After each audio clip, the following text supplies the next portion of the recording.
And sometimes I find that I do really care. But that brings me to another good point, guys. You can act your way right into this deal. If you don't feel like you can be nice to that lady at the store, if you can't be nice to that lady at the store, act like somebody who might be nice to that lady at the store. And this is how this third step worked for me, guys. When I got here, I'd been to every church there was. I'd tried all this stuff. I was sick of hearing about God. The only conception I had of God was somebody that was looking for me, and when they found me, was going to toast me like a marshmallow for eternity. You know, and then they'd tell me, God loves you. And I'm thinking, I don't need that kind of love, guys. You know, I've got to throw out those old ideas. I've got to understand that I don't know this stuff. When I got here, I could tell you all about God. But I couldn't tell you anything about experiencing God's power. There's such a difference. Today, I can't tell you much of anything about God. My conception of God, it's ever-changing. But I can tell you about the power of God in my life. I can tell you about the experience of it. I can tell you how I got to be happy, joyous, and free.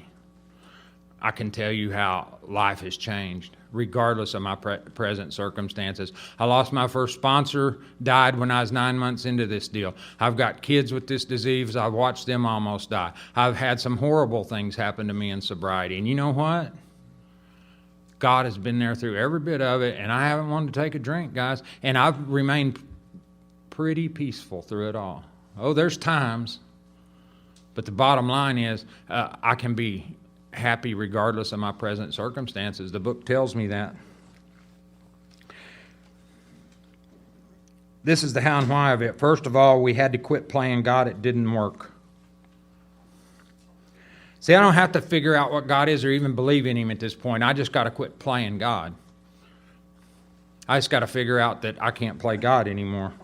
Next, we decided that hereafter in this drama of life, God was going to be the director. He's the principal, we're His agents. He's the Father, we're His children. Most good ideas are simple, and this concept was the keystone of the new and triumphant arch through which we pass to freedom. The keystone's what holds the whole arch together, guys. At the very top, all those stones fall into place on it. This is important. Now listen to these promises. And I want you to remember, when we read promises up here today, we're not reading things that these people thought might happen. We're reading the experience of the first 100 recovered alcoholics. They've been through this, been there, done that. This is true. It came true in their lives. That's why it's in this book. When we sincerely took such a position, all sorts of remarkable things followed. We had a new employer. Being all-powerful, He provided what we needed if we kept close to Him and performed His work well. Whoa! I had a problem with that. What does that mean? Well, my sponsor explained it to me. You're on step 3. Performing His work well is to go through the rest of these steps. I don't care where you're at in life right now. We're in the world to play the role He's assigned. Right now, we're all playing the role of being at this sponsorship workshop. So, you know, we're going to play that role well. We're going to try to learn something and let God teach us something today. Established on such a footing, we became less and less interested in ourselves, our little plans and designs. More and more, we became interested in seeing what we could contribute to life. As we felt new power flow in, as we enjoyed peace of mind, as we discovered we could face life successfully, as we became conscious of His presence, we began to lose our fear of today, tomorrow, or the hereafter. We were reborn. That's their experience, folks. That's my experience. And it's absolutely crystal clear, just like, are you an alcoholic or not? If you do this work, that will happen to you. It never fails. And then real quick over the third step prayer, and then I'll wind it up. This third step prayer is so important. It says, God, I offer myself to Thee to build with me and do with me as You will. Relieve me of the bondage of self. Okay, I can go along with that because it said selfishness is my problem, right? Okay. That I may better do Thy will. And then it says, take away my difficulties so that I can have a brand new blue Corvette. Oh, wait. No, that's not what it says. It says, take away my difficulties so that victory over them may bear witness to those I would help of thy power, thy love, and thy way of life. May I do thy will always. This is the first we find in this book about what this program is really about. Guys, if you're in here trying to get sober, I got news for you. You're not getting sober for yourself. You hear people say this is a selfish program. Bullshit. If you're in here trying to get sober, you're getting sober for the next 500 or 1,000 guys out there that are going to need some help, that God's going to use you to touch their lives and change their lives. This third step prayer, it's what you know if you're at the solution group. That's why we go back in our meetings and we share hope. We don't share stupid war stories and we don't dump about our problems. We share hope. Because the one thing the alcoholic coming in these doors needs is hope. Without hope, there's nothing. This third step tells me I need to go back in there and I need to not only share hope, but I need to go back in there and I need to present myself in such a way and I need to let God demonstrate through me what He can do. I need to go back in there and I need to, if you're a newcomer to our meeting, you're going to be a little freaked out. Because you're going to have people walking up to you, shaking your hand, telling you they love you, asking you if you've worked the steps, if you need help getting through the steps. And thank God for that. Because that's the way it needs to be. This book doesn't say when we approach someone. It said when we were approached by those in whom the problem had been solved. Our job is to go back in those meetings and share hope. Only 2 reasons to be at an AA meeting, guys. One is to get there and try to get with somebody and learn and work these steps. The other is to be there to try to help somebody and get them through the steps. Sitting in a meeting, listening every day is not going to help us. Sitting in a meeting, making cakes and drinking coffee is not going to help us. Carrying this clear message. And it's so clear. It's so clear. This book was written so long ago, and we just went through it. Have you experienced that? Do you feel that way? Has that happened to you? Every head. Yeah. This book's different from any other literature we have, guys. This book went through the group conscience of the first 100 recovered alcoholics. For me, that makes it a spiritual tool. For me, that makes it the truth, the absolute truth. Every problem that has come up is addressed in this book. Every bit of it. Thanks, that's all I got.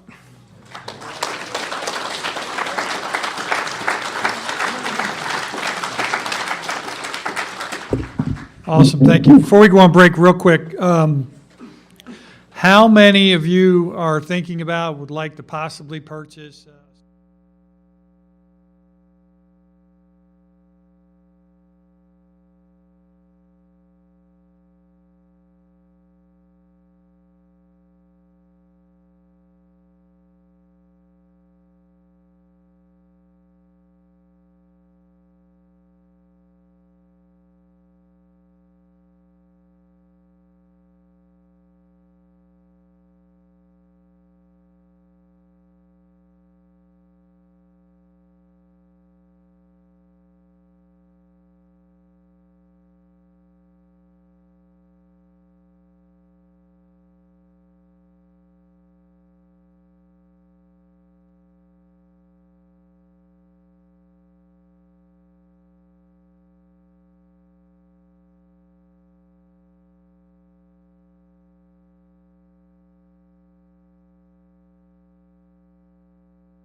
Got it.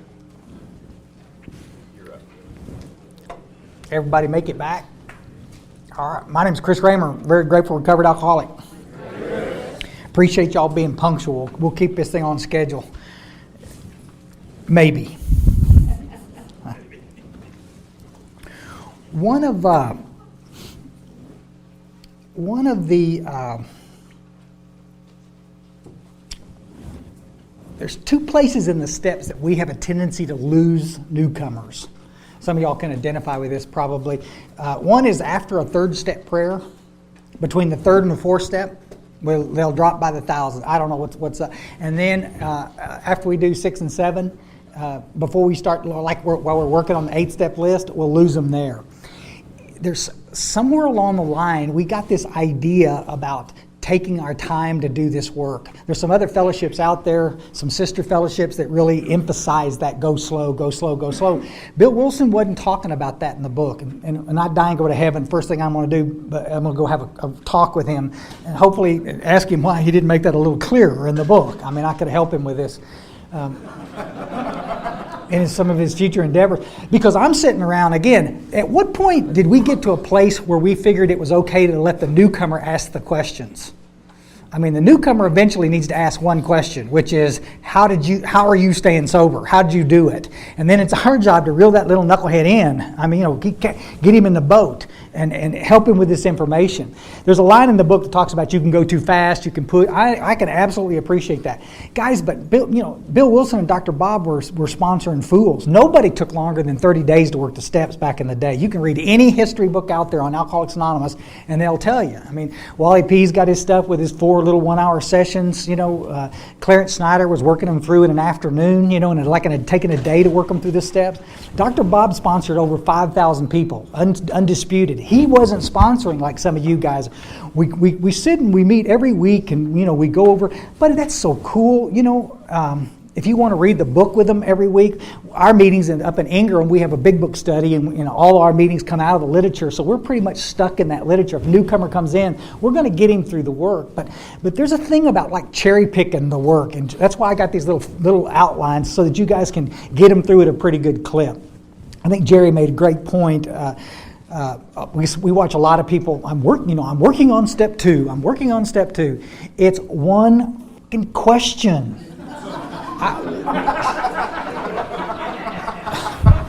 It's a very small paragraph. I mean, what are you working on? You either are or you're not. Are you willing to believe? Well, I'm just not sure I understand. Well, I didn't ask you to understand. I asked you if you're willing to believe. It's a yes or no. Well, I don't think I am. Bye-bye. Bye-bye. Go away. Have a nice day. Come back later if you want me to help. Because, buddy, it's not our job to jam somebody. I want you to do some writing around this.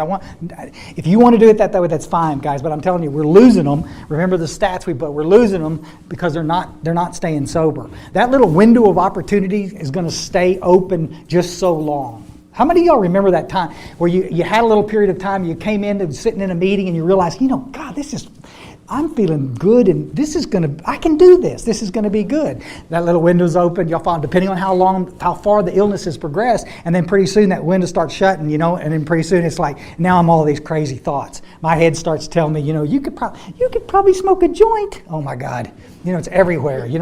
Or maybe a Klonopin. Yeah, that's the ticket. Some pills. I'm a little anxious. No shit. You know why? Because you haven't finished this work. You're gonna be anxious. You pissed off everybody on earth, and now we've taken away the buffer, alcohol, and now you're a little irritable, restless, and yeah, you're gonna be. Let's finish this work so you can be free. My sponsor used to say it, and I'll mention it several times a day. My old sponsor Mark, he used to say, "How free do you want to be? Do you just want to be not drinking today, or do you want to be free?" Guys, if just not drinking would allow you to have the cool life that I watch so many people have, I'd shut up. I'd just get off the podium and just never say another word. Just bop till you drop. But it won't. I've watched too many people come into the fellowships, fall on their ass,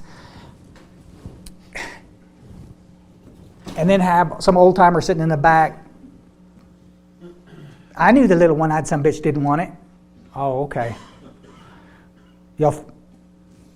No, he wanted it bad, but nobody told him how to get it. The steps are apart, guys, and that's what we got to do. We don't want to spin out. When I sit down with a little guy, we end up doing a little 3rd step prayer. We're going to get up, and I got my old trusty manual date book. Some of y'all have never seen one of those.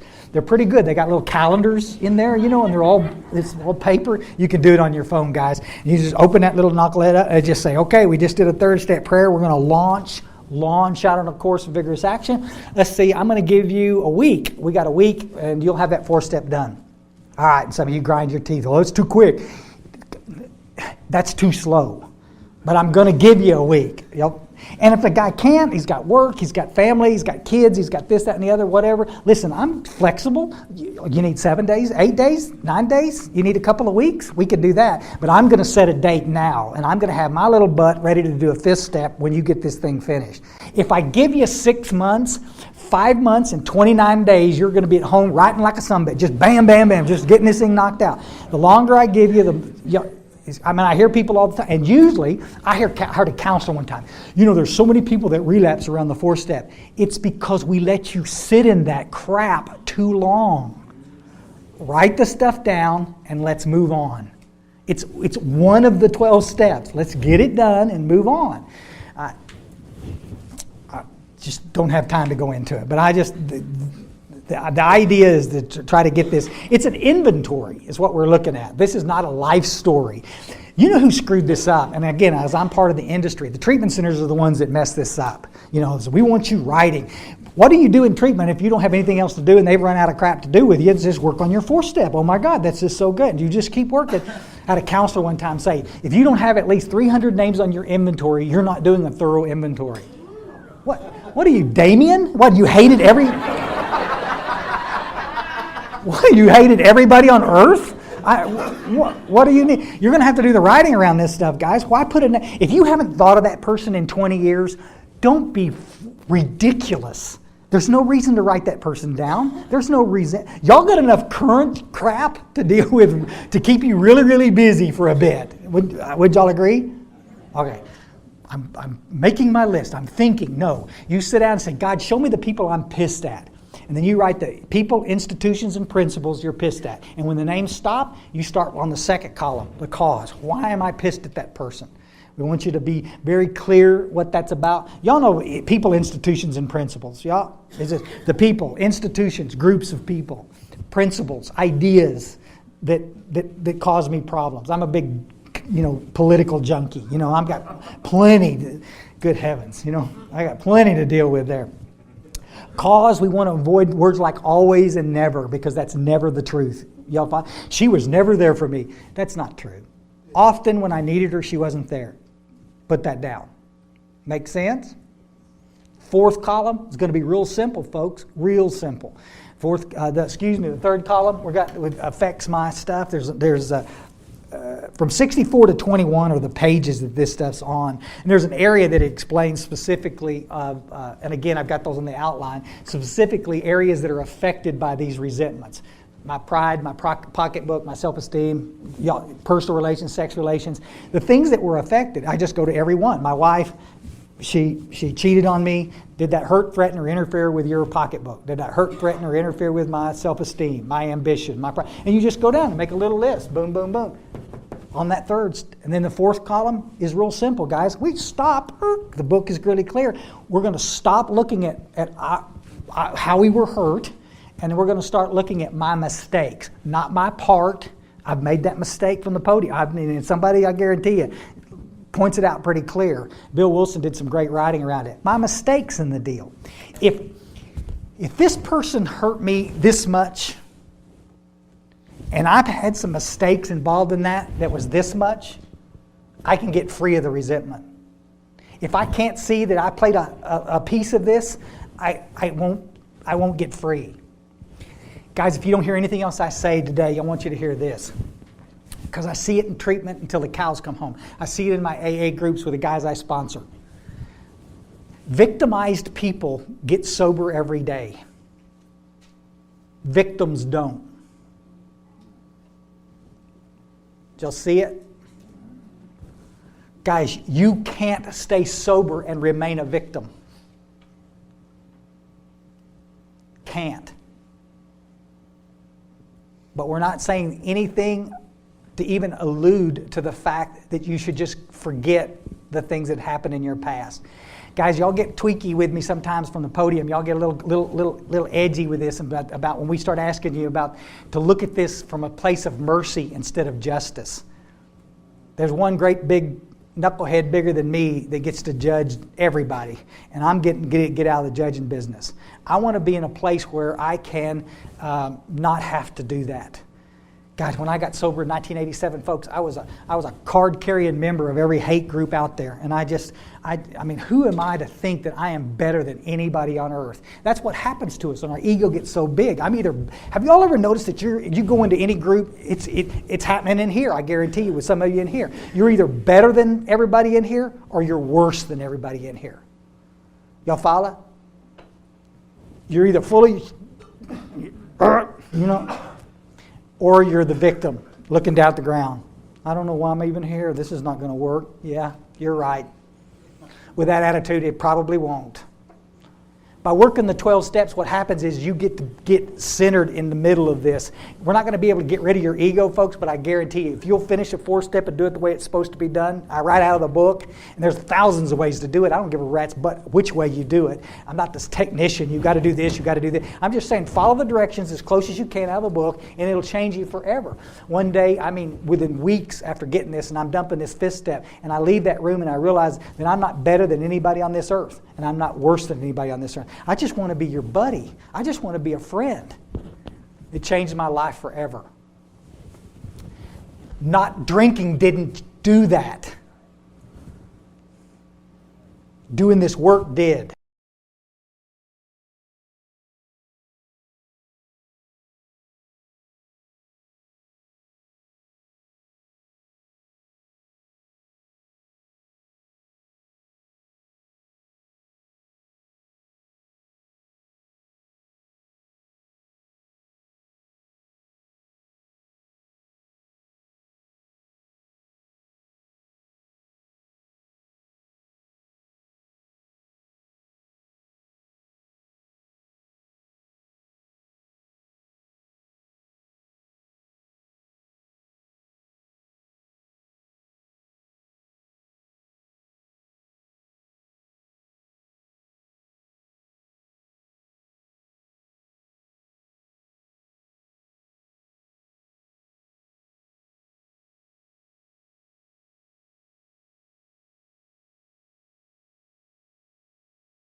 resentful at Laura. I was resentful at myself for treating a friend that way.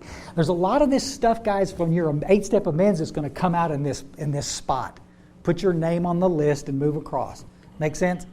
Listen, guys, I'll say it again. There's a lot of us in this room that have been, a lot of people want to paint this picture that there's not a drop of integrity in this room. My experience is not that. My experience is, even though I was a hopeless alcoholic and I did a lot of stupid stuff, I knew right from wrong. And a lot of times I compromised that. And anytime your insides are not matching your outsides, there's going to be a conflict. And there needs to be a place to write this stuff down. And this is where it's at. Yeah. Fear inventory is a little 2-column fear inventory. I've seen 7 columns. I've seen a bunch of different questions. I don't care how you do it. The book asked me to ask a couple of questions. What's the fear and why do I think I've got it? It's just real. I just write them down. I got with my first sponsor, Mark, and he, I don't know. This is the fears. I ain't afraid of nothing. Oh, she said, you afraid of dying? Well, of course, everybody's afraid. Well, you afraid of being broke? Well, of course, everybody's afraid of. You afraid of women? That's a cheap damn shot. I mean, what? Before it was over, he just said, Chris, why don't you make a little list of things you're not afraid of? Little bunny rabbits, and it'll be shorter. You can. He's point made, asshole. Let's go. Move on. 2-column fear inventory. We list it, and that's it. Wasn't it because self-reliance failed us? This is where we're going to go with. Sex inventory. Guys, I'm going to make a list of my relationships that were, even if it was not sexual, if it was flirtatiously sexual, I'm going to put it on this inventory. I need to look at my stupid behavior. My funny joke that I think is funny with you is not funny to you. And I'm notorious for it. Make sense? I need to write this stuff down. There's 9 questions that it's asking. It's not asking for this big scenario. If you want to jot down a few notes about the relationship, that's fine. If you think for a second that your sponsor has time to listen to the whole history of your relationship, that's called voyeurism. It's not necessary.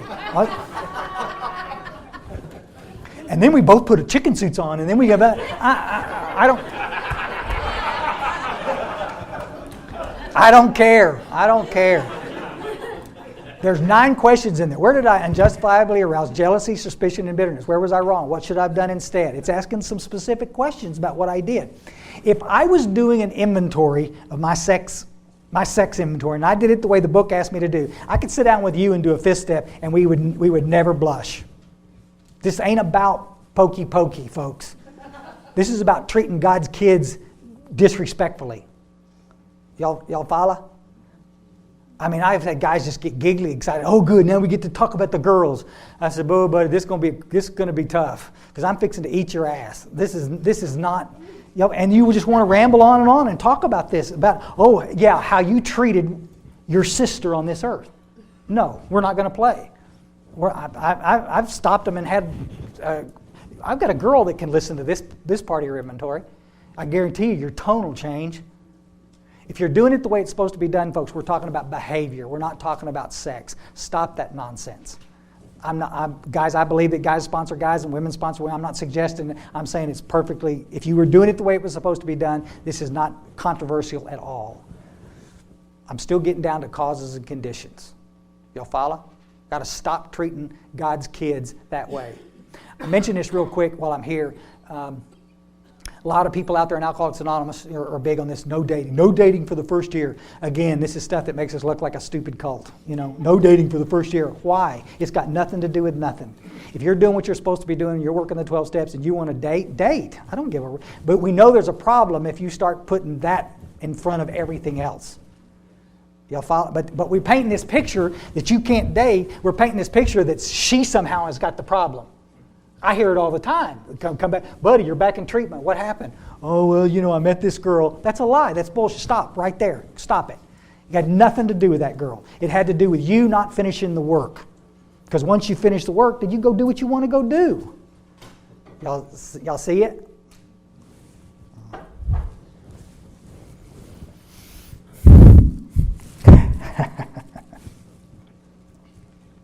The problem isn't our past. It's the refusal to accept it as past. My past made me stronger, not because it happened, but because I got through it. The whole purpose of these steps, guys, we're supposed to be doing steps 3 through 9 all in one go. If you read Bill Wilson's writings, you'll talk about the early days of Alcoholics Anonymous. This was a process, 3 through 9. We've had a tendency in treatment and our sponsorship to compartmentalize it. You're on this step, then you're on this step, then you're on this. It's fluid. It's to be worked again in just a few days, not this dragging it out.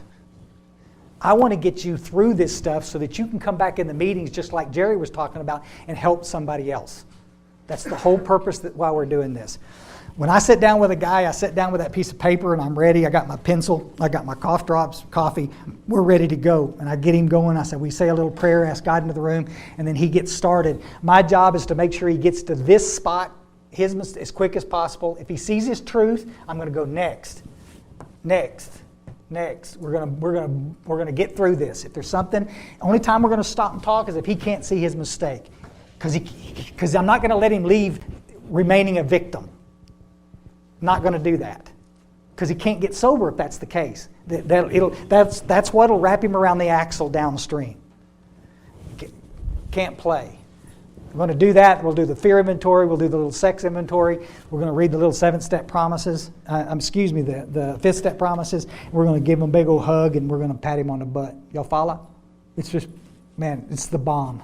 Then we're going to get him out there and get him active in this whole process. I want to mention this real quick. Book is real clear about doing this inventory, doing this work with somebody who's going to be unaffected.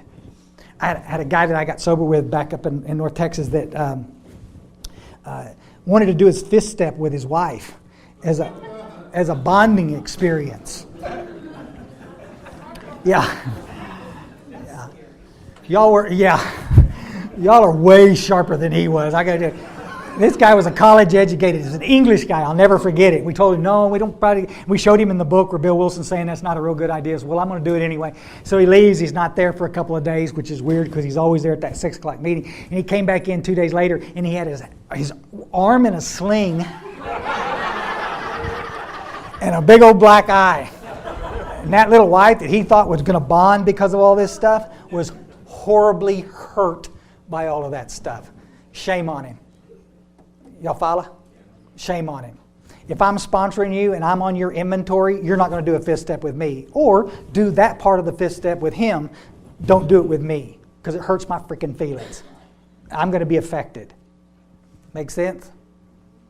People don't understand this sometimes. When we get to talking about amends, we'll hit it a little harder. There's nothing very difficult about it.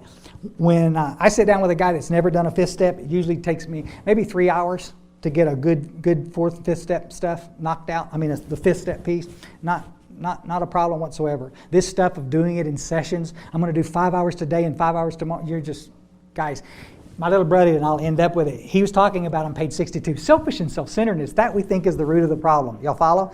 Selfishness is the problem. And I'm going to let you talk for 10 hours? No. No.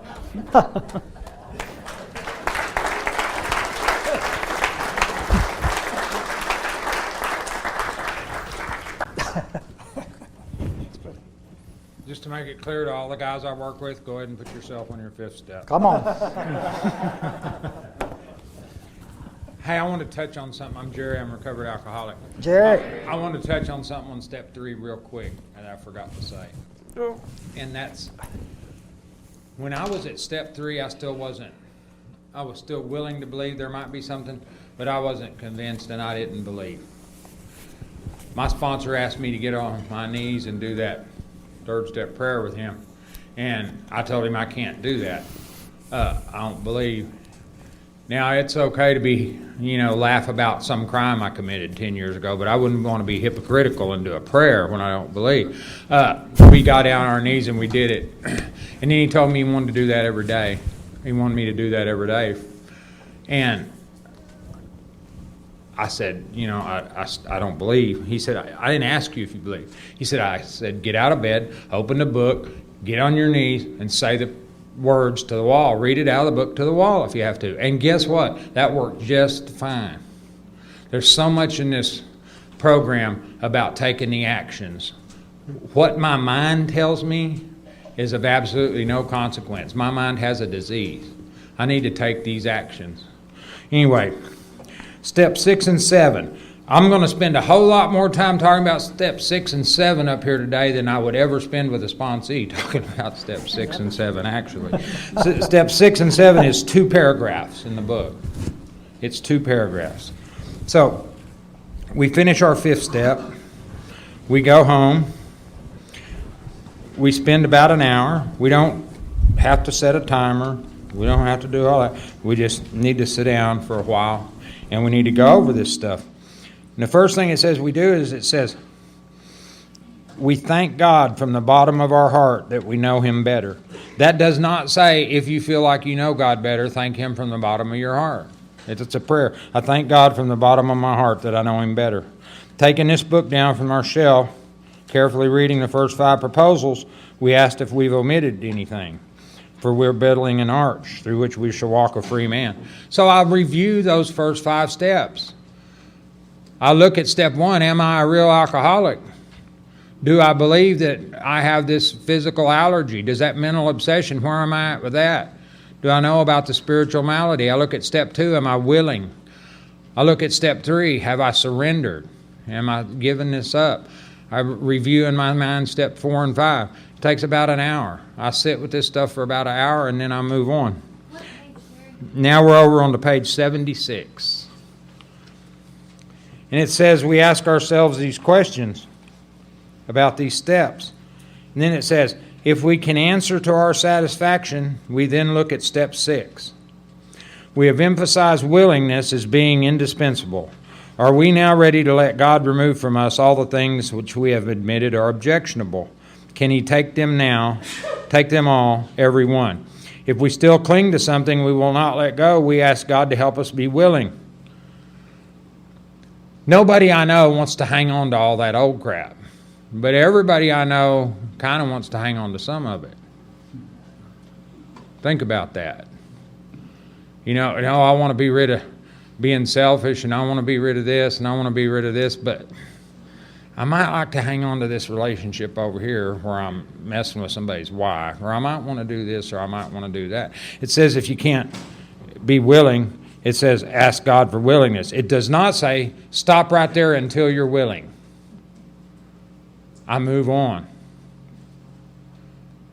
Does that make sense? Step 6 and 7, guys, are where everybody thinks step 6 and 7 is where I start working on my defects of character. That doesn't work for me. I still smoke cigarettes. If I promise you today that I'm not going to smoke any cigarettes for the rest of the day, and I try real hard, I'll probably smoke about twice as many. Just like I did on my alcoholism when I tried real hard not to drink. Just like I do on... I cannot remove my character defects by trying. I cannot remove my character defects at all. Now, I've had them pointed out to me. I've had them pointed out to me in step 5. If you ever want to read something good about how that works and the way Dr. Bob did it, look up page 262 in the big book one of these days and see how he went through the steps in one afternoon with that guy that started AA in Chicago or Detroit. I don't remember which it was. They had a lengthy conversation about his character defects. So my defects have been pointed out. But here's the thing about character defects. They all stem from the same thing. I'm selfish and self-centered. It's my ego. You know, and I've got through my 5th step, and my ego has probably been knocked down a little bit. But I promise you, the human ego regrows faster than anything I know of. That's why I still do the 7th step prayer every day. It's important for me to do that. Now, on this 7th step prayer, it says when we're ready, we say something like this. My Creator, I'm now willing that you should have all of me, good and bad. If you're not willing that He should have all of you, good and bad, just keep reading these words to the wall and act like old boy might act if he was willing that God should have all of him, good and bad. That'll work for now. And then it says, I pray you now remove from me every single defect of character which stands in my way of getting rich. Oh, nope. Of being fat and happy. No. It says, I pray you now remove from me every single defect of character which stands in the way of my usefulness to you and my fellows. This is why I do the 7-step prayer every day, guys. I don't know which character defects are going to crop up every day, but I guarantee you some of them are. But if I do this prayer, I'm absolutely guaranteed that the ones that crop up that day aren't going to stand in the way of my usefulness. And that's all that really matters anyway. It doesn't say remove from me every character defect that I find embarrassing.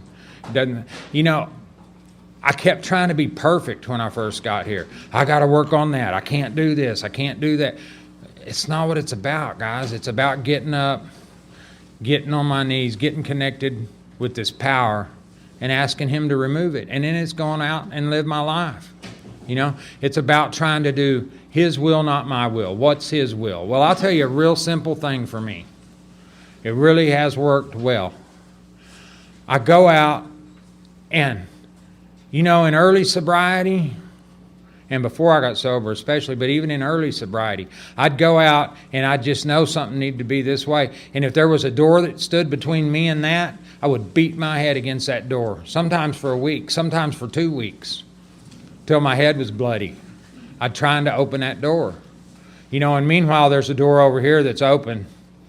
I go through my life today and I try to wake up and I try to go through the doors that are open. If this door opens, I'll walk through it. That's God's will for my life today. See, here's the beauty of this whole deal. It tells me, it absolutely tells me. See, during my whole life, I had a lot of purposes before I got here. I was going to make the most money. I was going to get with the most women. I was going to do this. I was going to do that. I had all these different purposes for my life. But every one of them was my purpose. Today I have a God-given purpose. Today you have a God-given purpose. And if you don't know where it's at, I'm fixing to tell you. It's on page 77. It says our real purpose is to fit ourselves to be a maximum service to God and the people about us. Now it says that in the context of step 8 and 9, but that's my purpose today. The AA group's primary purpose is to carry this message to the alcoholic who still suffers. My purpose is not only covers that, but it gets a little broader. I'm supposed to fit myself to be a maximum service to God and all the people around me. How do I do that? I do that by getting connected to God. I do that by taking those actions. I do that by being willing, honest, open-minded. I'm supposed to fit myself spiritually, mentally, physically, emotionally, to be a service. God did not save me from this hideous disease so I could go home every Sunday afternoon and watch the Cowboys, which, hey, I do watch Cowboys a lot.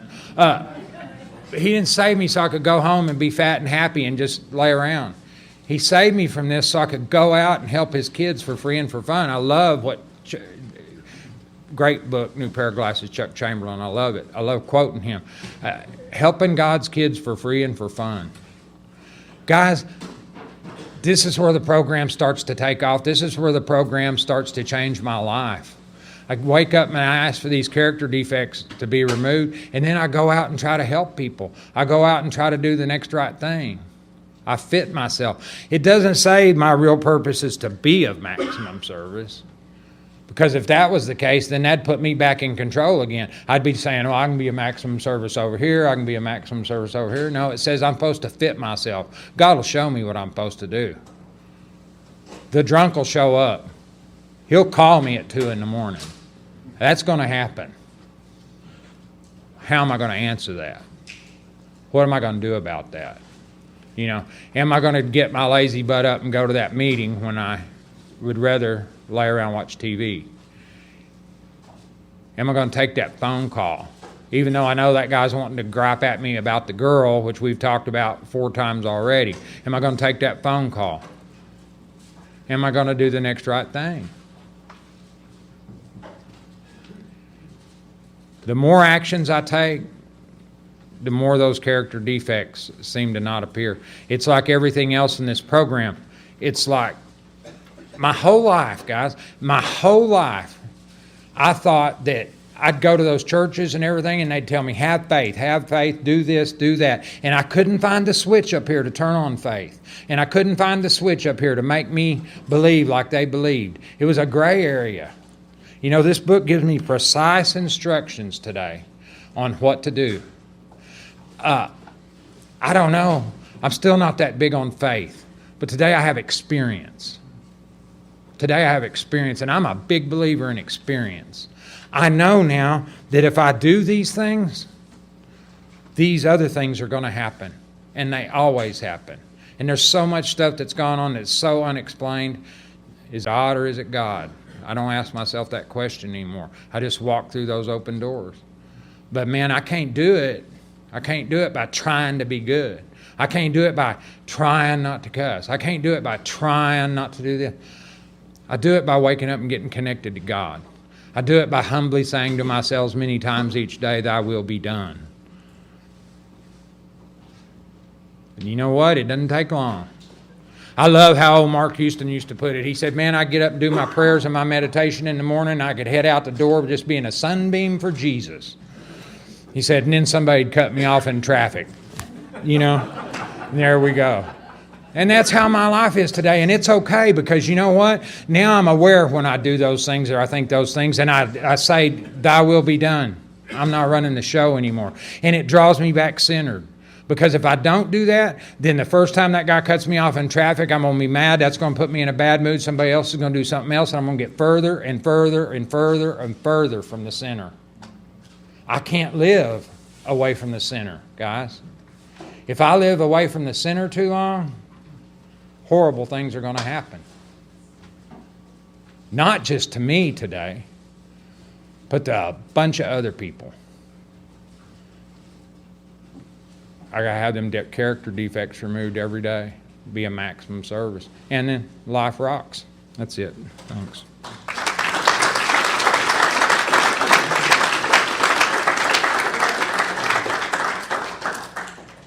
All right, well, thank you very much. That